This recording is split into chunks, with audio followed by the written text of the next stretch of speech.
Hey. Thanks again for pressing play and welcome to another edition of the Suns Jam Session podcast on the Bleav Podcast Network, brought to you by FanDuel. Where if you had any offensive-based bets on the Phoenix Suns, tonight was not your night because tonight was not their night. Yes, the Phoenix Suns lose. They give up only 92 points, and they lose by 15 points, 92-77 to the Portland Trailblazers at home. Now, granted, the injury list was long indeed. And that could be and is obviously a factor as to why their offense was completely and utterly inert.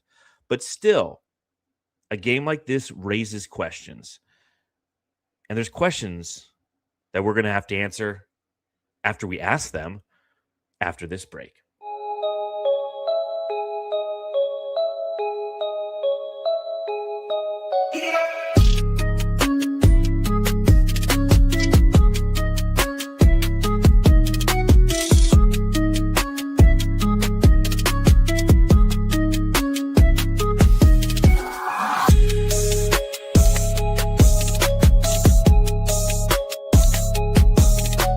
Hey, you're listening to the Suns Jam Session podcast, shooting the shit about the Suns since 2019.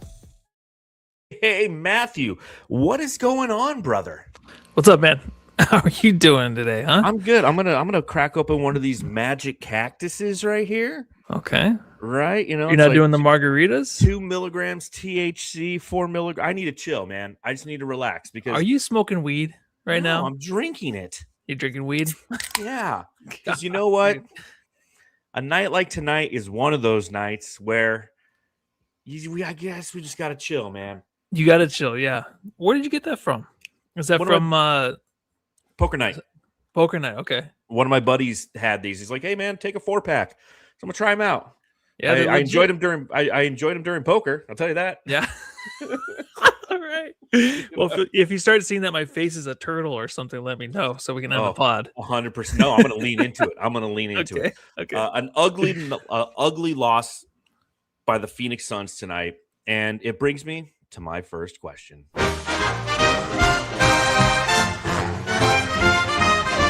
Matthew, I've got to ask. That Matthew, I got to ask, is brought to you by Tompkins PPC. How many Suns fans out there are running businesses but still guessing with their Google ads, Matthew? A lot of you know Tim from the old Sun solar panel days. He now runs Tompkins PPC. It's a Google ads agency focused on generating real leads for small businesses. So if you are currently running Google ads yourself or with an agency but want to increase your ROI, he is offering Suns Jam podcast listeners a free audit. And if it's a fit, your first month of management is free. So go to tompkinsppc.com or hit the link in the show notes below. Matthew, the question I got to ask for this one, are you disappointed in some of the performances that we witnessed tonight, despite all the injuries being out? The only one I'm kind of disappointed in is Ott not playing Williams in the fourth. Didn't make sense to me. This has been an issue kind of up and down the season, but this is the first time I'm like, all right, doesn't make sense against Klingon. So what are we doing here in the fourth? So that's really the only performance because I think the other guys, they're trying their best. And even to start the game, you thought Gillespie broke his hand too. So I'm I don't know what's going to happen this season, but I know the effort, obviously the 72 points, it's not going to look good, but in the box score, but you have to realize who these guys are and who they are out there on the court. Like they're not going to be able to score 90 points and get this team close to a victory. I think they could have. I honestly do. And I think that I am highly disappointed in the fact that, first and foremost, this is the Portland Trailblazers, okay? Now, this is a team that's hovering around 500. They're now 2 games under 500. They're snugly into the 10th seed in the Western Conference because they're like 6 games back of the Suns, but they're also like 5 games ahead of the Memphis Grizzlies. So like they're kind of in their own little tier right there at the back end of the play-in tournament. And it's a team that's inconsistent. It's a team that was without Denny Advia, who had back cramps. And the moment he grabbed his back in the first minute of the game and had to leave after being questionable, I felt his pain. I'm like, hey, that's me whenever I stand up from a chair sometimes. They were without Shaedon Sharpe, who is a guy who absolutely shreds the Suns. And so I look at the opposition tonight and I go, you know what? This could be the perfect thing for this Suns team because obviously Devin Booker's out. Dylan Brooks is out, which I'll talk about here momentarily because I found out that he was out right after I finished taping yesterday's show after the Magic, that the news came out. Grayson Allen was out.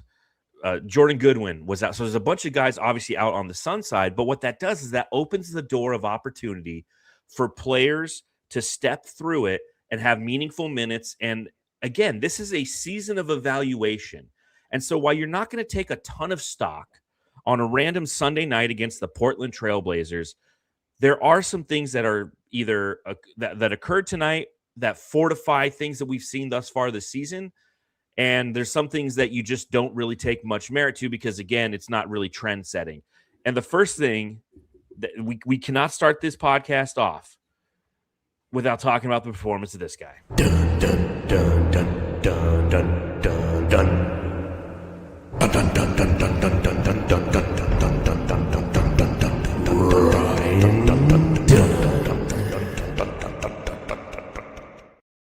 Ryan Dunn, he is the person who I was most disappointed in tonight. He got the start, his fourth start of the season. And if you're a box score watcher, you'll even say it was gross because he played 30 minutes, almost 31 minutes, 1 of 9 from the field, 0 of 4 from beyond the arc. He had 6 total rebounds, a couple assists, 1 steal, 1 turnover, only 2 points. A team worst, -18, but again, plus minus doesn't really matter in a short sample size. But -18 is bad when, the other team only scores like 92 points. Dunn looks absolutely horrible, man. He looks so discombobulated as a player. And again, this is an opportunity for him against a team which he could play well against to show progression. And it's complete and utter regression, man. And I've kind of been, holding myself back on previous podcasts. I'm like, I get it. We got to give him the whole season. We got to evaluate. We need to launch his ass into the fucking G League, man. That guy needs to go somewhere and gain his confidence back because it's not just his shooting that's horrible, which it is. His defense is so overrated by people who want him to be better than he actually is. Because you saw him get dunked on by Jeremy Grant when Jeremy Grant took him off the dribble one play. And the next possession, it's Drew Holiday who switches to have him on him and then cooks him again. He became the pigeon tonight. He's becoming the pigeon. So everyone was like, well, but, he might not have the 3, but he's good. He hasn't had good defense the majority of the year, man. He's failed my eye test time and time again as a point of attack defender. He falls for the first step every fucking time, man. And I'm kind of done with Dunn. Yeah, I mean, he's not an NBA player. To start the game, he falls for the first step, and that's Drew Holiday just taking him off the first step, getting right to the rim. Like, it's around a screen, but the way he actually responds to these screens are really weird. Like, it's almost like it's the first time he's ever played in the NBA game at times. Yes. It doesn't make sense. Like, we can make fun of, like, Rasheer Fleming if we want, or come on out there, like how these guys don't know what they're doing, but they're definitely very, very green. But there was a lot of high hopes for this guy this season. And obviously I wasn't a big fan of him. He doesn't look like an NBA player to me. And you can just see it out there. I don't know how he gets 8 minutes in the fourth quarter. And you have a guy like Mark Williams who can maybe give you some offense, can play against Killian at times. I mean, obviously he's a little bit smaller, but it's more of a threat than what we have in Ryan Dunn because I don't know what he's doing out there. That's how bad it's gotten. He and doesn't know. Yeah, what but he's doing. Do you think Odd just takes him out next game and that's it? Because I'm almost like, just cut the guy. That's how I've been this whole season. Just cut the guy. That's how I've been. I think it's funny because people are like, well, he's still a trade chip. I'm like, no, he ain't, man. He ain't worth a pair of shoes. His salary is the same as a veteran minimum.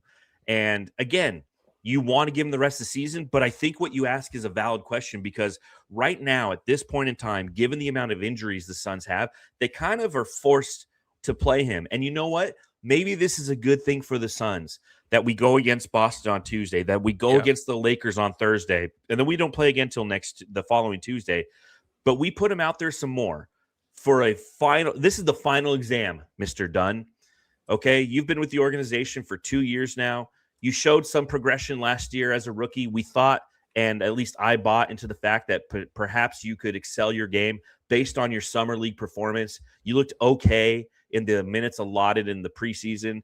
and you kind of got played out of the rotation ultimately as time progressed. Now the Suns are forced to play you. Now's an opportunity for you to look like you know what the fuck you're doing on the court. Because that's my biggest thing, man. There's times like Oso's pointing out where he should be on the court on a defensive set. He just doesn't know where to be, man. Like we talked about Rasheer Fleming in the summer league, a little bit playing in the G League, a couple times when he's come in late in games, and we're like, dude, the kid's young. He doesn't know where he should be relative to spacing. But he's progressed a little bit, in the limited time that we've seen. Dunn is completely regressed, man. And I'm so tempted to just go full-fledged scathing review on Bright Side of the Sun about his performances because I'm so frustrated with what I'm seeing because he's not getting it at all, man. It'd be like you and me doing our first podcast together, and then 100 podcasts in, we still don't know where the fucking button is for something. That happens. It happens, but not all the time. He does it all the time. He can't finish at the rim. He can't shoot the three. He can't stop a big. He can't stop a small. I mean, he just what is he? And he's starting. Yeah, well, in that commercial when the crowd isn't there and the lights are out, he's able to dunk the ball, right? Isn't that what he's doing in the commercial? That sucks to have a commercial and then you're just airballing threes, 2 of them. And that was the worst thing. Is he gets an offensive rebound, he runs, and instead of just putting it right back up or passing to somebody, he retreats to the corner 3 and misses it. The next possession down, the Suns have the ball. They're running in transition. He's got Mark Williams going right by him with like Drew Holiday on him. It's like, dude, just quick pass, 2 points. He's like, no, let me do a transition pull-up air ball 3. It's kind of like just lying on your resume when he's out there. That's the anxiety I get from him when he's trying to accomplish things that he knows he can't really do. But when he's trying to do it at the same time, he loses himself in every other aspect that he's actually kind of half decent at, and it just looks terrible. And it's especially in a game when he only scores 77 points, for him to actually have a showing to where he's coming up number 1 in the pod, being the guy that we're going to lash out on. That's pretty bad because you have Kaman Malawatch and Rasheer Fleming, and people in the chat are asking for Rasheer Fleming. Like Max 602 says, Rasheer has looked more promising than Dunn. Not saying that's going to win us the game, but I'm at the point now, especially with the injuries. Like, let's just see what Rasheer, because he needs the confidence. If I feel like Rasheer, if he can gain the confidence in getting his own shot and doing what I think he can do defensively, then I think that guy can take off at the playoffs. Not to be a game winner or anything like that, but just someone that could really help us in those crunch time minutes when guys are hurt and we just need some defense and some corner threes, just something made. Yeah, he actually looks like an NBA player, doesn't he? Like he's got the length. His 3-ball looks confident, and it has down in the G League too. I like what I see from Rasheer Fleming, but again, that's the question now: is over these next few games, as these injuries continue to be a thorn in the side of the Phoenix Suns, does Ott go, you know what? Again, final test for good old Ryan Dunn right here, or does he say, fuck it, I'm pulling the plug on you, Rasheer Fleming, you're going to start to get some starts. We need to see who and what you are. It's time to put you out there. So, I mean, I had to start with Dunn because I so unbelievably frustrated watching him play tonight. If you look at other things, obviously, if you're going to pull out the old burn book on this one, there's plenty of things to talk about. The Suns Jam Session Burn Book. The Suns Jam Session Burn Book. Obviously, it all begins with the fact that there was $94.3 million in payroll out tonight, Matthew. Devin Booker, hip strain, flexor, whatever it is. Dylan Brooks broke his hand yesterday. His left hand, we saw him on the sideline with a cast. That news came out again right after we were done recording the Suns Jam Session podcast, but no timetable for return for him. Grayson Allen was questionable coming in tonight. He was out as well. Jordan Goodwin now has a left calf strain, so that's probably at least a couple weeks, and you always want to be sensitive with those calf strains because they could result in Achilles injuries. So I'll ask you this. Do you blame the team for this performance tonight, given the fact that much payroll wasn't available?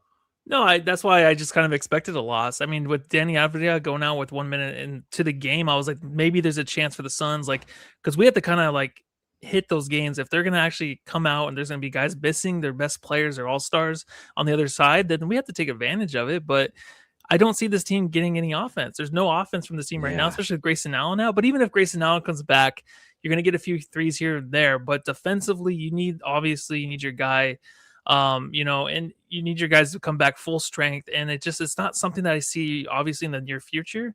But there are some games after the next two games of the Celtics and Lakers where it's kind of like 3 or 4 games where we can maybe steal a few wins. Tonight should have been one we stole. Though. That's what I'm saying. Like tonight, off, that's why tonight maybe was one of those games. But I think the team's in kind of complete shock right now, where they're just like, I don't know how to get into this game offensively. What we're gonna do?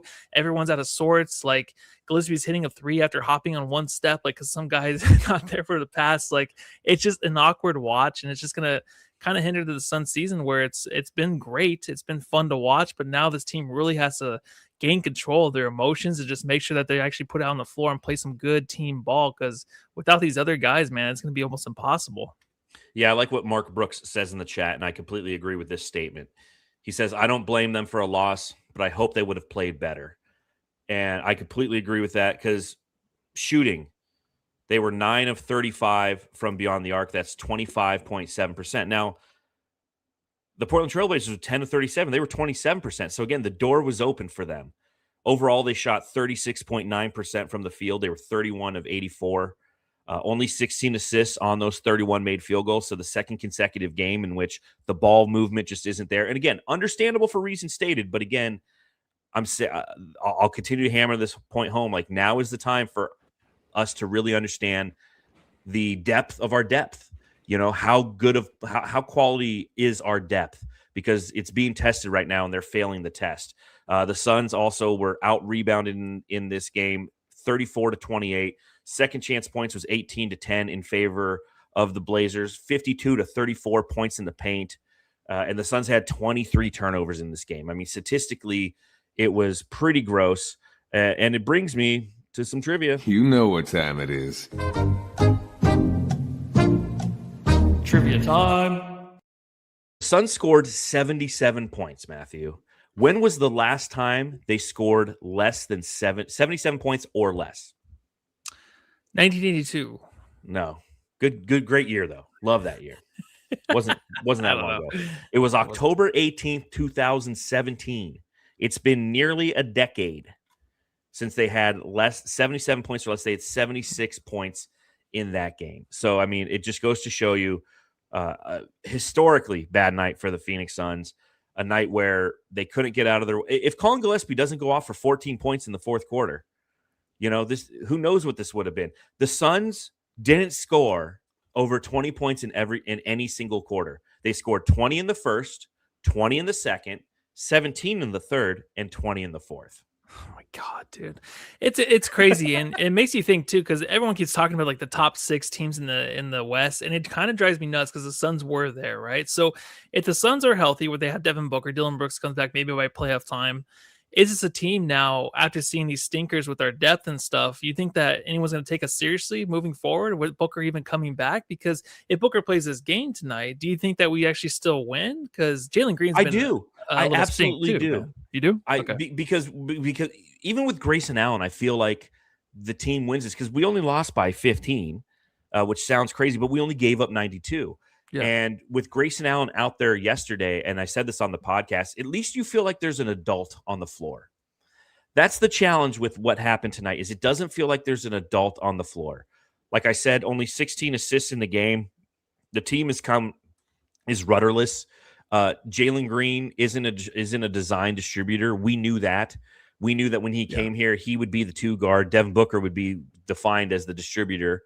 But even if you have Grayson Allen, I feel like you compete more because he hits threes. He knows how to attack the interior, where this team got scared. It's the second consecutive game, because it happened against Orlando too, right? Where right after Jordan Goodwin went out yesterday, all of a sudden the Suns, for the rest of the fourth quarter and both overtimes, were just a perimeter-based offense, passing around the outside and trying to see if they could find an open shot without trying to truly penetrate and force the issue. And when they did do that, good things would happen. And the same thing kind of happened tonight. Yesterday it was Wendell Carter Jr., Paulo Banchero, Goga Batazzi, who kind of put up the finger and wagged at the Suns like, not in my house. And tonight it was Klingon.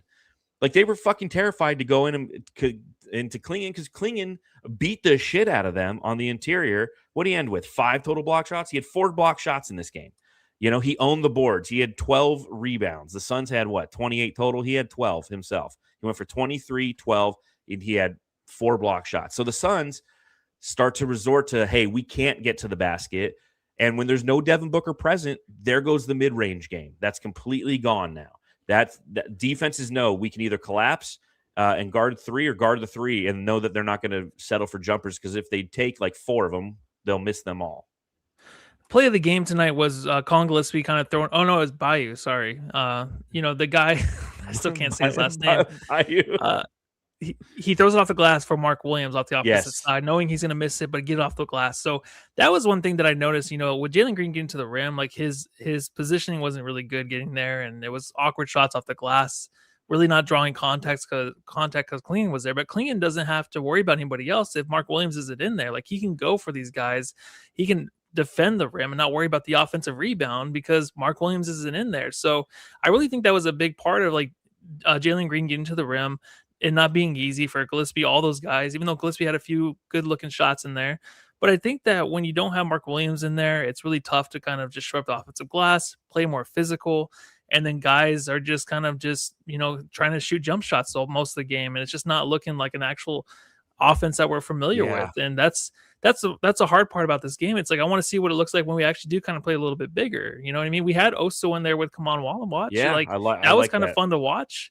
But then we just went completely small. And I'm like, I don't understand this. It's not like we have like shooters around the outside. We play 5 out or whatever. So I'm not sure what the shooters, whole thing was. But none of them were hitting shots. And then they stop and then they get gun shy and then they just start throwing the ball away. But you bring up Jalen Green. I want to talk about him too. Jalen Green.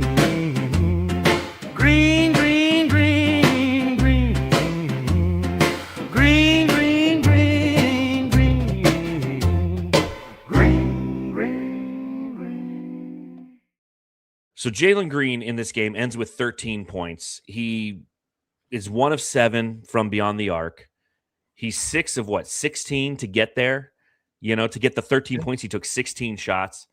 And so if you take the look at the last 2 games, right, the 2 games in which the keys have been handed to him, he's 12 of 42 from the field, and he's 3 of 18 from beyond the arc. 3 of 18.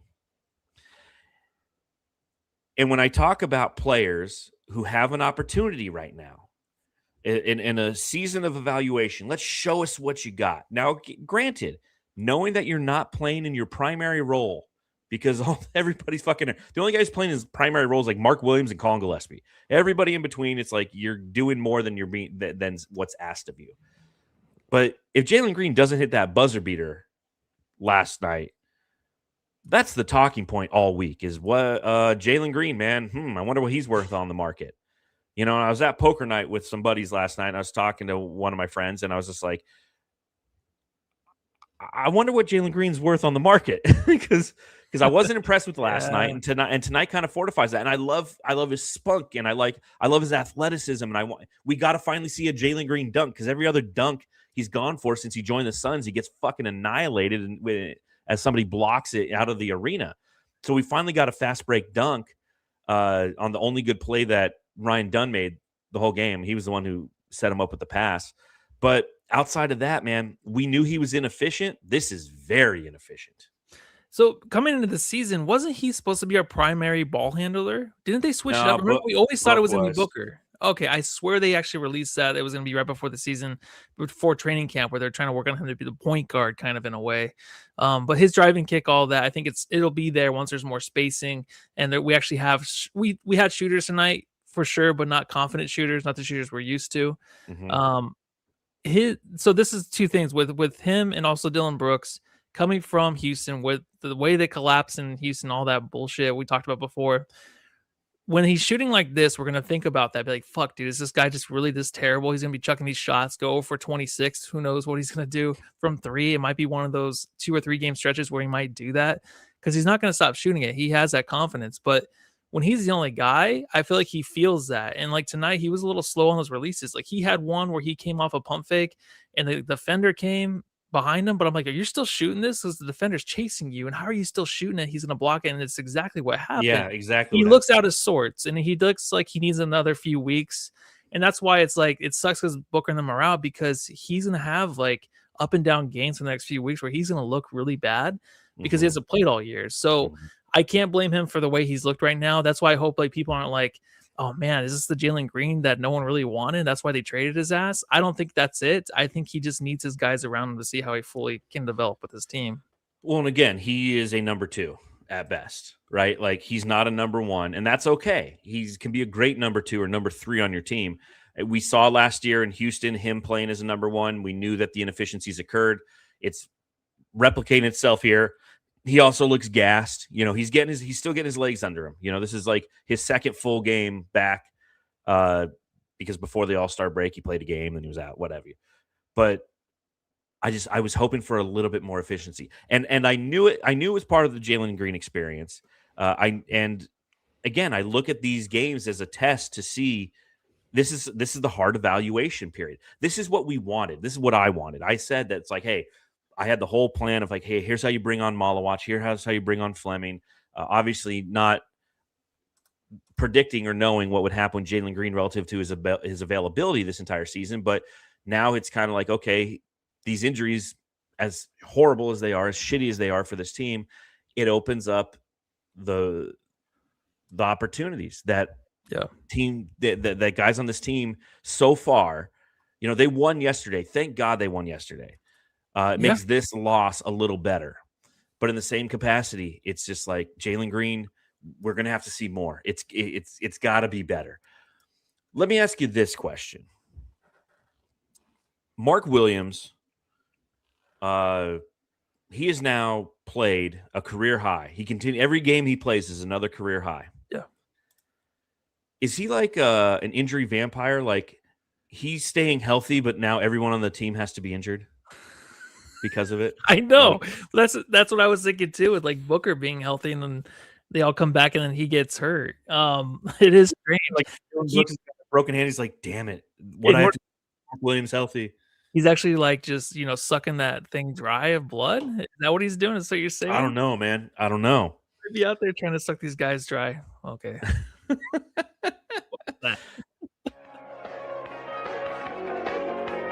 Tell me the Right side. Wasn't all bad. I liked seeing Rasheer Fleming and Kamon Malawach. Rasheer Fleming got minutes in the first quarter. Kamon Malawach came in to start the second quarter. Rasheer Fleming ends with 22 minutes played. He was 2 of 4 from the field. All those were from beyond the arc, so he had 6 points. Only had 1 rebound. Did have a couple steals. And then you have Kamon Malawach played 16 minutes. He was 3 of 5 from the field, 1 of 1 from beyond the arc. In fact, he hit the first 3-pointer for the Suns. In the first half, the team was like 2 of 19 from deep. The only 2 guys to hit threes were Kamon Malawach and Rasheer Fleming. But he ends with 7 points. He has 7 rebounds. I liked what I saw from them in both in limited minutes.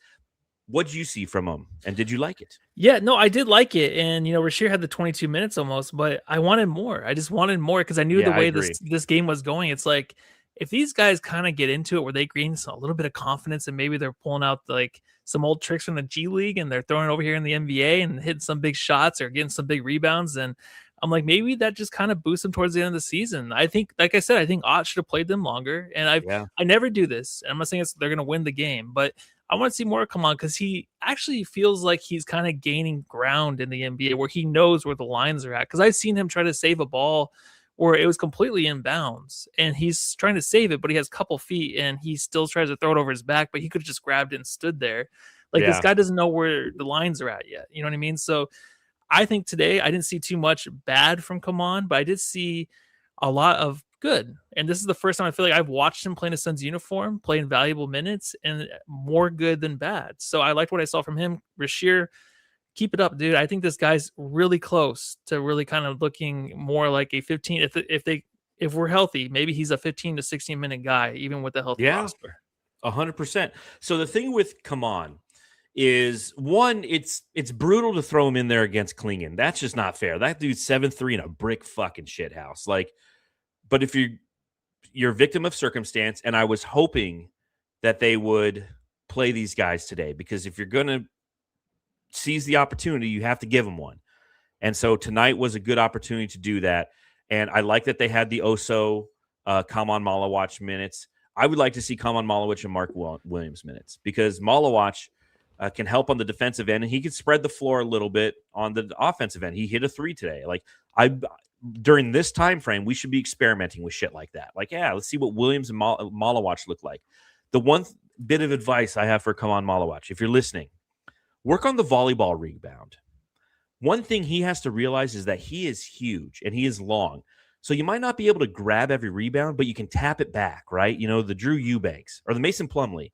Plumlee could never get off the ground, but he could always hit it back, right? Kaman Malawach adds that to his rebound game, and he keeps a lot of possessions alive. But he did a lot of the technical. Now, granted, like his first moments on the court, he lost his guy on D. I was like, oh, great. But then from there on out, like from a positioning standpoint, from a hustle standpoint, I mean, he was the one guy consistently the whole night who I felt like played with give a shit. You know what I mean? Yeah, no, he has a certain attitude where he's very focused, very honed into the game, and even his own teammates can't really get his attention at times because he's very focused on where he needs to be. The one screen he had that they called a foul because he didn't give necessary time to the guy to. Horse shit. What I've never heard that about? before. They got stuck on each other. Why is it a fucking foul? It's like he stood there. The guy kept trying to run through him. So yeah, and he wasn't moving or anything. He was calling for a review basically on that one. He's like, "What are you fucking talking about, ref?" Like he was expletive towards the refs. But the 7-7 though tonight in the 16, so he's going to easily get the stats. I feel like because he is so big. But the one thing that drives me nuts is bringing the ball down around the rim. Always the biggest thing. Keep it above the rim. There's times where he continues to bring it down and it gets taken away from him because he doesn't know where the defenders are. And plus he's strong, but he's not as strong as these guys trying to grab it away from his ankles. So I think he needs to keep it above the rim and he'll be even more efficient. Once he learns to do that, which is one thing I feel like a lot of bigs do all the time, then he'll be more efficient and we'll be okay with him down there in the post even more. Yeah, so if you're listening, come on, listen. Matthew gave you some He's good... not listening. After we talk trash done. He's like, I'm out of here. My teammate. I gave you some good advice on defense and on rebounding. Matthew gave you some good advice on the offensive end, kind of what to do. You know, so I liked, and again, Rasheer Fleming, I continue to be impressed by what he ultimately could be. I think that he has the right attitude. I'm in a hard place right now trying to evaluate these players because I thought I saw good things from Ryan Dunn, and it's a reminder, like growth isn't linear. Like there's ups and downs, and as long as they can learn from the situations, then it was a positive situation in the long run. In the short term, it sucks. And with Ryan Dunn, it sucks right now. And with Rasheer Fleming, it's great because I love what I see from him. I want to see more from him. Yeah, you can just tell who. Go ahead. What were you saying? I was just gonna say, what else do you have in your notes? I didn't have anything else really, but I did just want to say that you could tell when these guys actually belong on the court, and I'm kind of seeing that from Kaman now. Before I didn't, obviously, there's so many reasons, but I saw just a glimpse of it tonight, and that's nice because I think you get to have that underneath your belt going in the next game. I didn't have anything else. I just like going into the next game. I want to see more of Kaman and Oso together to see what that looks like. Give me Kaman and Williams, man. Yeah, just do it. And there's guys like Amir Coffey, which he went off for a little bit here. He had 8 points, but then also it's like Rasheer needs minutes, so stop playing these other guys, and Bouye needs to play more. So I think Bouye has a shot of confidence. It's all solved when Dunn's out of the lineup, man. Yeah, I know. And Bouye needs to handle the ball more, so he needs his confidence back. He did it pretty good tonight, I feel like. Yeah, we don't play this very often. I have it around here somewhere. Where's Jamar? Here we go. Hey, it's John Murray. Booyah! Hey, it's John Murray. Booyah! John Murray. It's John Murray. Booyah! He had 8 points in the game, all in the first half. He led the Suns in scoring in the first half. They had 40 points in the first half. He had 8 of them. And then he just kind of disappeared, and I don't know why, because he was somebody who was shifty, confident. He was getting to the rim. He's one of the few guys who actually could get to the rim and finish. Why do you think Ott went away from him? I don't know. That's the one thing that's driving me nuts right now. Like, you have to worry about hurt feelings with Mark Williams, I feel like, moving game to game if he's not playing the fourth quarter, because that's going to be a thing. But Bouye, it's all about the confidence. And he was kind of lackluster the games before a little bit, but he just came from the G League and he surprised us at all to hell. And I feel like the way he plays, like you said, getting in and out of the paint, keeping the ball alive, like he can shoot the three if you need him to, like he can hit daggers. Like he needs to play next to Colin Gillespie. I love those two together, and I love what he can do with the bigs down there too. What he did with Kaman and what he can do with Williams. I see a lot of people saying, Tumani flop Mara. What were your thoughts on Tumani Kamara tonight? Obviously, somebody the Suns drafted. Yeah. He ends up with, let's see, I'm on the second half, so let's see, full. Tumani Kamara, 12 points, 5 of 9 from the field, 2 of 6 from beyond the arc. He had a steal, he had a block shot. He's obviously like Ryan Dunn is Kirkland brand. Yes, Tumani Kamara. But what are your thoughts on Kamara? Because he does have the art of the flop down, man. He runs into a screen, it's like a sniper got him. Yeah, I think he's kind of doing it with these young guys and stuff because he thinks maybe he can get in their heads or maybe he can get the call because the Suns player can actually set a pick properly or something like that. But I do like what Kamara brings, but he kind of fell off, right? Like I felt like he was kind of excelling to something better, but he kind of fell off this year where we're like, damn, he is way better than Ryan Dunn. But now it's like, he's good, but he's not what I thought he would be this year. I don't know if you've seen that or not. He was all defensive last year. I don't watch the Blazers enough. I just obviously see them through the lens of when they play the Suns. The last game we played them, he looked great offensively. This one, a little bit less. But defensively, he was the one who was locking Colin Gillespie up the majority of the night. It's when Tumani stopped guarding Colin because he was taking a break at the front end of the fourth that Colin finally went off. So defensively, he is a great point of attack defender. That's why Ryan Dunn's the Kirkland signature brand of Tumani Kamara, because he can actually do things that Tumani Kamara or that Ryan Dunn can't. That's guard the point of attack consistently. And because Colin Gillespie's shifty, he'll take you off the dribble, high screens. But again, Kamara, and this is something maybe Dunn should look into. It's like, hey, if I'm trying to guard the point of attack and a screen's coming, I need to act like somebody just kneecapped me, like Django just kneecapped me, and I'm down on the ground and be like, son of a bitch. Well, that's part of the game now. I mean, if these guys learn that, they're all in with the rest of the elites. So yeah, that's the game. All right, well, let's see what happened on the subreddit. The Suns Jam Session subreddit stakeout. Brought to you by Nettles Air Conditioning. Need a unit, we've got you covered. NettlesAirs.com is where to go, brother. Call 623-444-48. Nettles Air makes your home feel great. Whoa. All right, here's what was going on in Portland tonight. Now, again, I didn't get too much because I was also covering the game on behalf of BrightsideOfTheSun.com. This basketball game is not pleasant to watch. Both teams are committed to rebuilding Phoenix with these bricks. Brick. Cooked by Jamare Bouye is the epitome of pathetic. Jalen Green is the Cam Thomas of Kevin Durant. Ooh, wow. Gotta feel that one. That was the 4th air ball of the quarter for Phoenix. LOL. You guys think the Suns will trade Gillespie for Grant plus picks? ? Yeah, and absolutely. It was so downvoted in their subreddit. People just downvoted the shit out of that one. I was like, I guess not. E. coli is the plural form of E. coli. Can both teams here agree that this is the worst basketball we've ever seen? Yeah. The Suns' 3-point attempts are some of the worst I've ever seen. And then you weren't on the show yesterday, but I wanted to read this one to you. So this is from the last game. And somebody said, I'm stuck watching the Suns stream. These commercials are whack. And somebody responded, is it a bunch of commercial about butts and farts coming out of the butts? That's what I imagine all of Arizona's commercials are. The Suns Jam Session subreddit stakeout. There's a lot of butts and farts out there tonight playing. Yeah, that's crazy. I mean, that one that's like the Gila River one where it's a 5-hour commercial, or basically 5-hour commercial, And it's like a club. and they start screaming in your face, and it's like 3 hot people, and that's it. I don't even know what they're trying to do there. They're having like margaritas and betting. Yeah, that's not what it looks like, guys. And they're playing poker, but it's like limit poker, which is the worst kind of poker there is. Yeah. Like, I just like to sit here for hours. That's a bullshit commercial. I hate it. Yes, Seth says, well, if casino commercials are butts and farts, then yeah. Yeah, that's all we see. Oh man. All right, let's hand out some hardware. Man.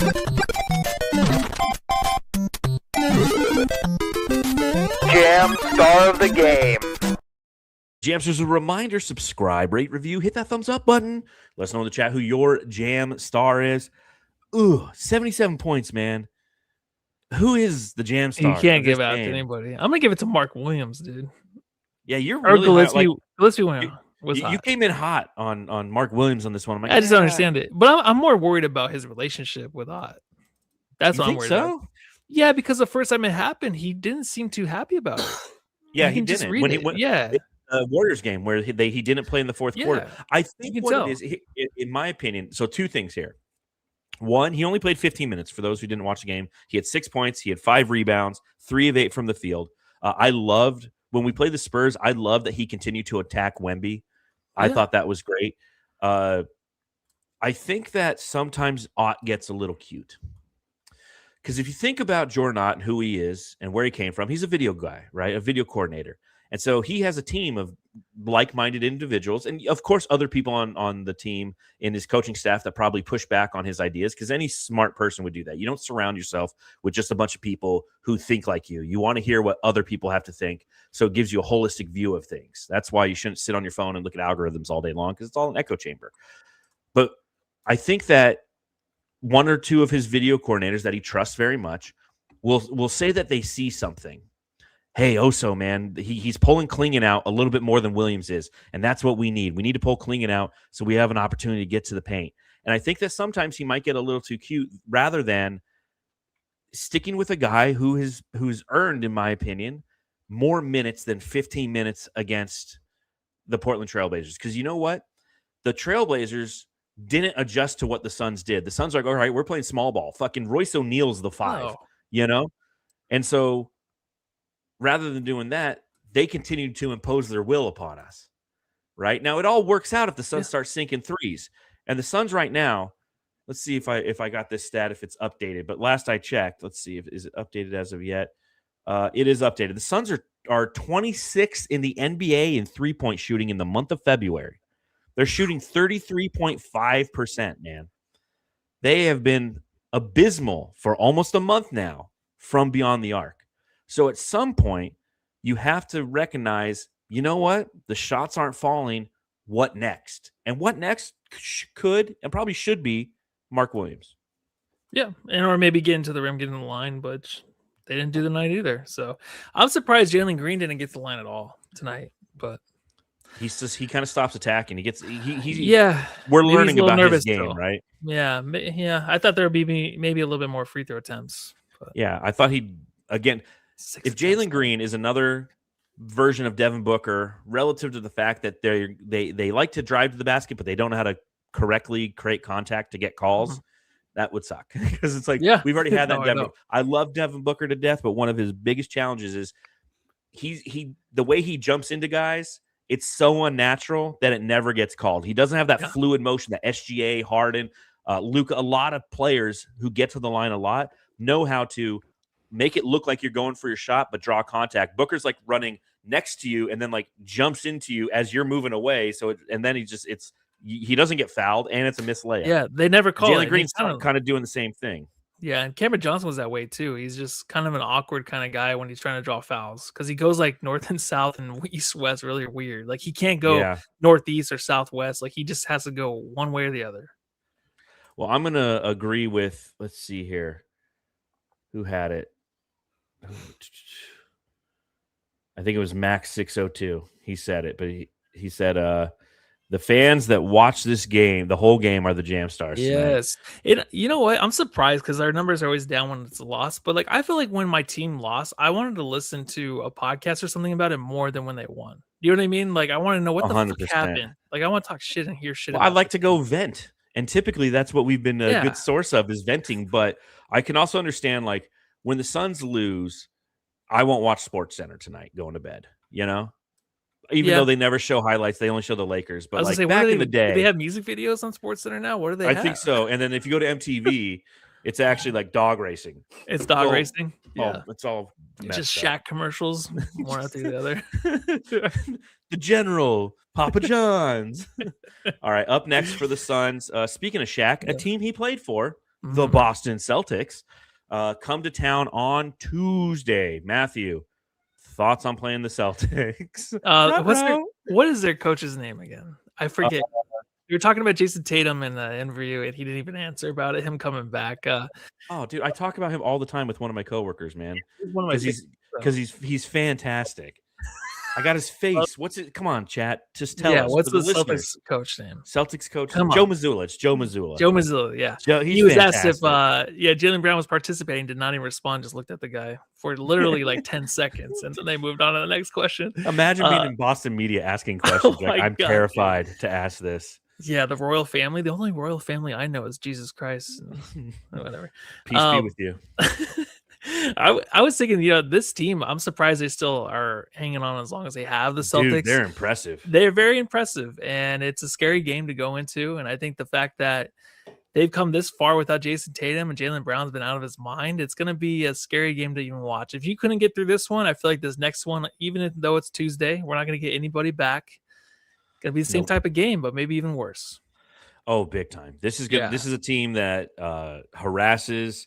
They shoot the three ball well. They get to the rack because that's what Jaylen Brown now does without Jason Tatum. Peyton Pritchard coming off the bench. I mean, this is a team that they're the second seed in the the Eastern Conference, and they're going to bring it. I mean, they beat the crap out of the Lakers. I don't know if you watched any of that game.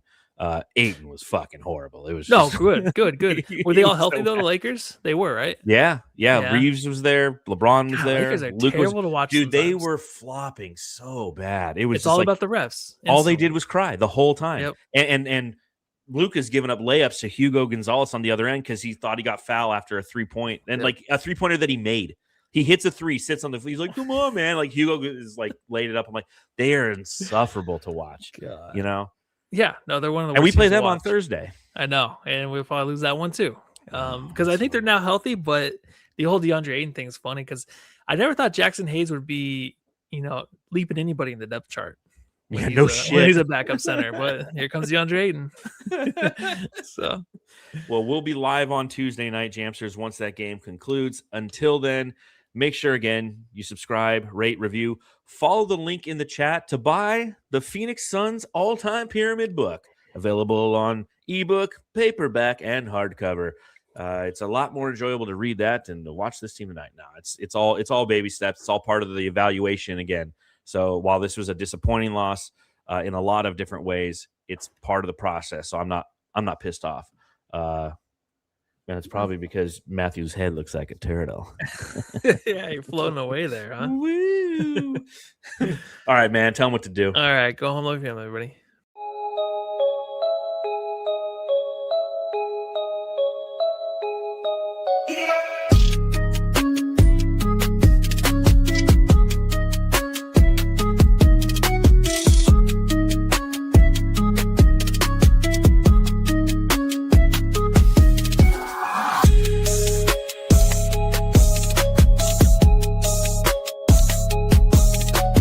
Hey, you're listening to the Suns Jam Session podcast, shooting the shit about the Suns since 2019.